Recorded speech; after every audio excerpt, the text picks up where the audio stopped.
جو ابھی social media پہ برسر شہزاد اکبر نے دیا ہے کہ رجسٹرار جو ہے وہ قائم مقام چیف جسٹس سے ہدایات لے رہا ہے. یہ کیسے ہو سکتا ہے؟ یہاں پہ حلف لیا ہوا ہے اور وہ بھی جسٹس منصور علی شاہ. تو مجھے بھی لگتا ہے کہ شاید یہ خبر اس میں اتنا وزن نہیں ہے، اور خاص طور پہ یہ کہنا اور یہ دعویٰ کرنا کہ رجسٹرار آفس جو ہے وہ جسٹس یحییٰ آفریدی سے جو چین میں ان سے ہدایات لے رہا ہے. آپ کو کیا لگتا ہے ویسے ہی؟ مجھے یہ لگتا ہے کہ آپ کہہ رہے ہیں کہ اس خبر میں وزن نہیں ہے. اگر اس خبر میں وزن ہوتا تو کیا وزن ہوتا؟ کیونکہ ہم نے ریسنٹلی یہ جو 6 ججز نے جو وزن ڈالا تھا انہوں نے بتا دیا تھا کہ ایک نے بتا دیا کہ میرے جناب بینوئی کو اٹھا لیا گیا تو اس کے ساتھ یہ ہوا، دوسرے کے والد کا معاملہ کہ ادھر سے کوئٹہ سے ادھر آ گئے، تو تیسرے کے لیونگ روم میں کیمروں کا انہوں نے بتا دیا، اور وہ ان کا جرم ٹھہرا. بالکل ان کا جرم ٹھہرا اس طرح کہ آج تک وہ جو ہے وہ بظاہر ٹارگٹ نظر آتے ہیں اسی کی وجہ سے کہ انہوں نے وہ خط کیوں لکھا، انہوں نے اس خط میں کیوں بتایا. بلکہ اس وقت کے قاضی فائز عیسیٰ صاحب تو باقاعدہ طور پر غصے ہوتے تھے ان پہ، اور ان سائڈ میٹنگز میں تو انہوں نے ٹھیک ٹھاک ان کے ساتھ انہوں نے کہا کہ یہ آپ نے کیا ہے. پھر جو فل کورٹ کی میٹنگ ہوئی، پھر ایون جب اوپن کورٹ میٹنگ ہوئی تو اس وقت بھی، تو مطلب وہ کہنے کا مقصد یہ ہے کہ اگر پتہ چل بھی جاتا تو آپ صورتحال تو آپ کو پتہ ہی ہے کہ جس طرح 6 ججز کے اس خط والے معاملے کو ہینڈل کیا گیا ہے. اب تو میرا خیال میں کوئی اور بھی نکل آیا تو اب تو چلے تردید آ گئی نا، نکل بھی آتا تو پھر بھی اس میں کچھ ہمیں کوئی سالڈ چیز نظر نہیں آتی. بس اس خط کا ہوا گیا تھا. ہاں، خط کا کیا ہوا یہ بڑا انٹرسٹنگ سوال ہے. جب پہلے تو پڑا ہوا تھا قاضی صاحب نے وہ سو موٹو لیا اور اس میں اپنی باتیں سنو کے اپنے آپ کو کلیئر کرتے رہے کہ میرے دور میں جو ہے نا میں نے پتہ نہیں کیا ڈکا ڈالا ہوا تھا، میرے دور میں کچھ نہیں ہوا. اس کے بعد وہ چلے گئے. پھر آگے محترم یحییٰ آفریدی صاحب پہلے دن ہی انہوں نے 6 ججز کو بلایا، اسی جگہ بٹھایا جس جگہ پہ بٹھا کے قاضی صاحب نے ان کے ساتھ ان کی مطلب تلخ ایک لہجہ اپنایا تھا ان کے ساتھ. ایک طرف جو ہے ان کے ساتھ کیا ہوا اور اس کے بعد ان کا چیف جسٹس کیا تلخ لہجہ اپنا رہا تھا، یعنی قاضی صاحب ایک کڑوی چھری تھے. تو یحییٰ آفریدی صاحب نے بلا کے انہوں نے اسی جگہ پہ بٹھایا. جب حلف اٹھایا ادھر سے تو اسی جگہ بٹھا کر کہا کہ آپ کے ساتھ ٹھیک نہیں ہوا تھا تو میں اب جو ہے وہ سب کچھ ٹھیک کروں گا. پھر ان کے ہوتے ہوئے ٹرانسفر جج لے آئے اور ایسا ٹھیک کیا، بلکہ جنہوں نے کیا ان کو تو ٹھیک نہیں کیا، جنہوں نے خط لکھ کے ٹھیک کیا تھا ان کو ٹھیک کر دیا. تو اب صورتحال یہ ہے کہ وہ سوچ رہے ہیں شاید کہ جو سپیریئر جوڈیشری کے ہیڈ ہیں وہ ہمارے ساتھ ہی ہیں نا. مطلب وہ سوچ رہے ہیں کہ انہوں نے کہا تھا حلف اٹھاتے ہی کہ اب مداوا ہوگا آپ کے ساتھ جو کچھ ہوا تھا، اور پھر انہوں نے کہا کہ جو سپریم جوڈیشل کاؤنسل کی میٹنگ بلا لی، جو وہ جو ATC کے ججز تو ان کو بلا لیا. پھر اس میں کہا جی ہم کوئی بنائیں گے، رولز بنائیں گے تو مستقبل کے لیے یہ ہو جائے گا اور وہ ہو جائے گا اور اس طرح. بلکہ بڑا ایک انٹرسٹنگ واقعہ ہوا وہ یہ کہ جب یحییٰ آفریدی صاحب نے حلف اٹھا لیا تو حلف اٹھانے کے بعد مستقل 2-3 دن میٹنگز ہوتی رہی جس میں اسلام آباد ہائی کورٹ کے ججز بھی آتے رہے. تو بعد میں کچھ ذرائع سے یہ پتہ چلا کہ یحییٰ آفریدی صاحاب نے کہا کہ آپ نے خط نہیں لکھنا، کوئی بھی معاملہ ہو میرا فون حاضر ہے. بلکہ ایک جج صاحب نے کوئی کہا کہ یہ یوٹیوبر پر پابندی لگائیں اس طرح، تو انہوں نے کہا کہ دیکھیں میں تو چھوٹا موبائل رکھا ہوا ہے، تو جب میرے پاس موبائل ہی یہ ہے تو ٹینشن ہی نہیں ہے. یہ یحییٰ آفریدی صاحب نے کہا کہ یہ والا موبائل وہ استعمال کرتے ہیں، بٹنوں والا موبائل 11 سے پہلے والا ہے جو ہے نا ٹرائبل ایریا میں استعمال ہوتا ہے. جی جی. تو بٹنوں والا موبائل جو ہے انہوں نے رکھا ہوا ہے. انہوں نے کہا کہ 2 سے 4 کے علاوہ کسی وقت بھی آپ کال کر سکتے ہیں، میرا نمبر رکھیں اور کال آپ کر سکتے ہیں. پھر آ گیا یہ 30 اور 31 جنوری.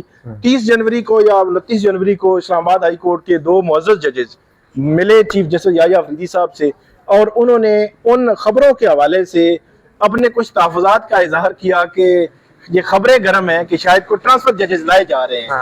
تو اس میں تو انہوں نے تسلی دی ججز کو، لیکن انہوں نے کہا کہ ہمارے جو باقی برادر ججز ہیں 6-7 وہ بھی آپ سے ملنا چاہتے ہیں، تو آپ جو ہے وہ ٹائم دے دیں کچھ اگلے 31 جنوری کا یا 1 فروری کا.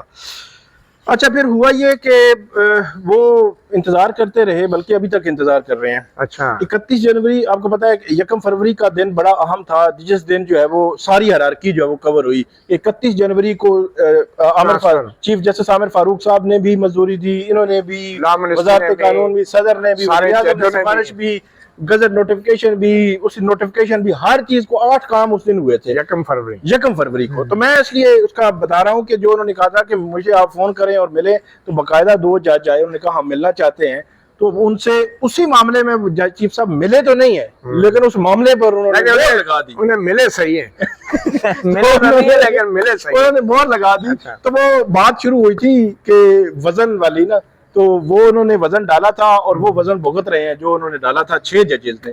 تو اس لیے یہ تو تردید نکلا۔ میں کہتا ہوں شکر ہے جو تردید آ گئی کہ ابھی آپ سچی بات یہ کہی ہوں کہ اب یہ جو اگر جھوٹی خبر بھی ہے نا تو کوئی بھی اس کو جھوٹا نہیں مانے گا، کیونکہ حکومت کی، ہماری عدلیہ کی، ہماری اسٹیبلشمنٹ کی کریڈیبلٹی اتنی گر گئی ہے کہ اگر کوئی جھوٹی خبر بھی ان کے خلاف چلاتا ہے نا تو لوگ کہتے ہیں صحیح ہوگی۔ صحیح اس لیے ہوگی کہ ادھر تو وزیر اعظم کی بھی آڈیو لیکس ہوتی رہی ہیں، ٹھیک ہے، ادھر تو بڑے بڑے پولیٹیشینز کی آڈیو لیکس ہوتی رہی ہیں، ادھر جو ویڈیو لیکس ہوتی رہی ہیں اتنی شرمناک قسم کی، اور یہ سپریم کورٹ جس میں ایک بینچ قاضی فائزہ جس کی سربراہی کرتے رہے، وہ آڈیو لیکس کمیشن بھی ایک بنا تھا قاضی فائزہ کی سربراہی میں، نہ اس کمیشن کا پتہ ہے، نہ اس کمیشن کے بارے میں جو سماعت ہوئی، نہ اس سماعت کا آج تک پتہ چلا ہے۔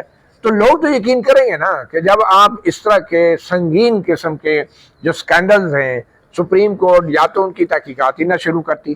اب جب سپریم کورٹ میں معاملہ آ گیا تو لوگ توقع کرتے ہیں کہ اس کی ہیئرنگ ہو، اس کی سماعت ہو، دلائل ہو، فیصلے ہوں۔ آپ سپریم کورٹ اگر فیصلے نہیں کرے گی، لوگ تو جھوٹی خبر پہ بھی یقین کریں گے کہ یہ تو سارے ججز ہی ایسے ہیں، ان کی تو ابھی تو آڈیو لیک کی بات ہوئی ہے، لوگ تو یہ سوچیں پہ مجبور ہو جائیں گے کہ ان کی تو ویڈیوز بھی بنی ہوگی، اسی لیے یہ جو ہے اس کیس کا بھی فیصلہ نہیں کرتے جس میں آڈیو لیکس کا سکینڈل ہے۔ نہیں، اس میں آپ دیکھیں کہ خود تو فیصلہ نہیں ہو رہا سپریم کورٹ سے، وہ قاضی فائز صاحب کمیشن بنا تھا، وہ ایک کیس جو ہے وہ سن رہے تھے جسٹس بابر ستار آڈیو لیکس کے حوالے سے، وہ بڑا آگے جا رہے تھے کہ آڈیو ٹیپ کون کرتا ہے، کس قانون کے تحت کرتا ہے، کیوں کرتا ہے، کیا کس اتھارٹی، یہ وہ سارا کچھ اس میں آ رہا تھا، کیا سٹرکچر کیا ہے۔ تو جیسے جیسے وہ آگے بڑھ رہے تھے تو ان کو روکنے کے لیے سپریم کورٹ میں جسٹس امین الدین خان صاحب اور جسٹس سلیم اختر افغان وہ ان کے سامنے ایک انٹرم آرڈر کے خلاف آیا، وفاقی حکومت آئی اور انہوں نے اسٹے گرانٹ کیا، جسٹس بابر ستار کو سماعت سے روک دیا، اور آج تقریباً میرے خیال میں 7 سے 8 ماہ ہو گئے ہیں، وہ فائل کہیں داخل دفتر ہو گئی ہے یا گم ہو گئی ہے، کچھ پتہ ہی نہیں ہے۔ مطلب جو کیس، جو عدالت یا جج ایک معاملے کو آگے بڑھا رہا ہے اور بہت ہی پرفیکٹ معاملہ ہے، اس کی چھان بین ہونی چاہیے۔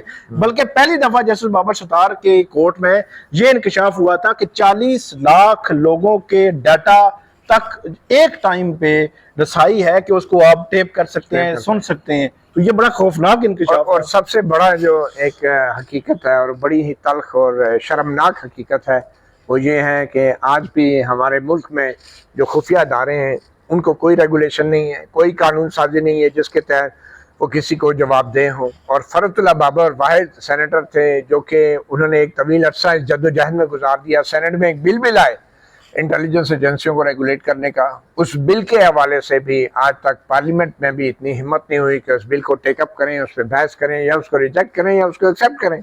تو کوششیں ہوتی رہی ہیں اور ہماری بڑی ہی ایک شرمناک قسم کی تاریخ ہے جس کی وجہ سے اس طرح کی جو خبریں ہیں جو جھوٹی بھی ہوتی ہیں تو لوگ ان پہ یقین کرتے ہیں۔ تو میرے خیال میں اتنا نقصان شاید جھوٹی خبر کے جھوٹا ہونے سے نہیں ہوتا جتنا کہ ادارے جب اپنی کریڈیبلٹی کھو دیں، جب عدلیہ اپنا اعتماد کھو دیں، اور جب ججوں کے لگائی گئی شکایت کہ ان کے بیڈ روم سے کیمرے نکلیں اس پہ ہمارے جو ججز صاحبان ہیں، جو سپریم کورٹ ہے، کوئی ایکشن نہ لے۔ تو بہرحال یہ ایک بڑی بدقسمتی کی بات ہے، خبر تو جھوٹی ہے لیکن تاریخ جو ہے وہ اس جھوٹی خبر کو بھی جھٹلا نہیں رہی۔ جی ثاقب، آج دوسرا اہم کیس جو سپریم کورٹ میں 9 مئی کے کیسز تھے، اس میں عمران خان صاحب کا فزیکل ریمانڈ تھا، اور ریمانڈ پہلے ATC کورٹ نے دے دیا اور ہائی کورٹ نے ڈکلائن کر دیا، پنجاب حکومت سپریم کورٹ آئی کہ ہمیں وہ ریمانڈ چاہیے، تو آج سپریم کورٹ نے بھی ڈکلائن کر دیا اور یہ کہا ہے کہ آپ ٹرائل کورٹ کے سامنے جو ہے وہ جائیں۔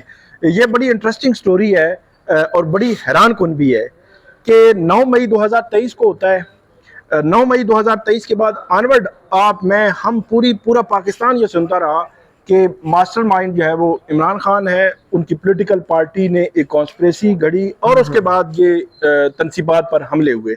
تو اس میں حیران کن معاملہ یہ ہے کہ عمران خان صاحب کی جو گرفتاری ڈالی گئی تھی وہ جولائی 24 کو ڈالی گئی، جب بالکل این میرے خیال 13 جولائی تھا یا کون سی تاریخ تھی، کہ این اس وقت کہ جب ان کی رہائی کا امکان تھا مختلف کیسز سے ضمانتیں شانتیں ہو کے.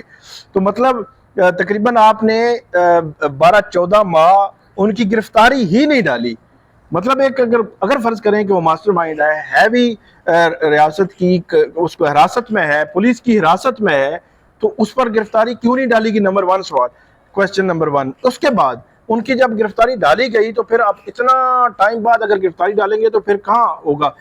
بغیر ان کو پیش کیے ان کا ATC نے جو ہے وہ ریمانڈ دے دیا تھا. فزیکل ریمانڈ ان کا پیشی ضروری ہوتی ہے، جس کے بعد یہی معاملہ ہائی کورٹ میں آیا اور ہائی کورٹ نے بڑی لمبی چوڑی آبزرویشنز بھی دی تھی اور اس میں یہ بھی کہا تھا کہ آپ جو کچھ بھی ریکارڈ پہ ابھی تک لائے ہیں اس میں کوئی ایسی سالڈ چیز نہیں ہے جو آپ، یہ تو سارا کچھ آلریڈی ریکارڈ پہ موجود ہے، اس کو وہ جو ڈینائی بھی نہیں کر رہے. تو اس لیے انہوں نے ڈکلائن کر دیا تھا اور انہوں نے کہا وائس میچنگ اور اس قسم کی 1-2 اور انہوں نے کوئی کروانے ہیں، کو ٹیسٹ کروانے ہیں عمران خان صاحب کے.